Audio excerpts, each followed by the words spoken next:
थोडंसं मान्सून पुढं वाढलेलं आहे. यासाठी पीक आणि पेरणी करण्यासाठी कोणीही शेतकरी बांधवांनी घाई-गडबड करू नये. कारण का प्रत्येक वेळेस आपण पीक वेळेनुसार टाकत असतो. परंतु यावर्षी थोडंसं 4 ते 8 दिवस हा मान्सून मागे-पुढे झाला आहे. तर यासाठी मित्रांनो, महाराष्ट्रामध्ये कधी पाऊस येणार हे सांगण्यापूर्वी तत्पूर्वी जर चॅनलवर नवीन असाल तर चॅनलला लाईक करा, सबस्क्राईब करा आणि शेअर करा. कारण का असेच शासकीय योजनाबद्दल व इतर माहिती शेतकरी बांधवाबद्दल व ग्रामपंचायत बद्दल माहिती जिल्हा परिषद असो, आमदारकी असो आणि चालू घडामोडी असो या जी असो प्रत्येक माहिती या मुलाखती असो या चॅनलवर आपल्याला मिळणार.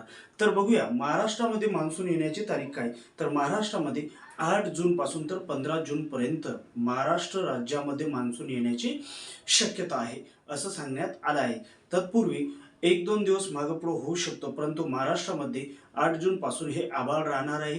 आभाळ नाही का पावसासारखं ढगाळ बनणार आहे आणि पाऊस पडण्याची शक्यता 15 जूनच्या नंतर आहे. यासाठी पेरणी करण्यासाठी कोणीही घाई-गडबड करू नये. त्यानंतर जर बघितलं तर गोवामध्ये 7 जून ते हे 10 जूनपर्यंत जाण्याची शक्यता आहे. त्यानंतर छत्तीसगडमध्ये 10 जून ते 16 जूनपर्यंत पाऊस येण्याची शक्यता आहे.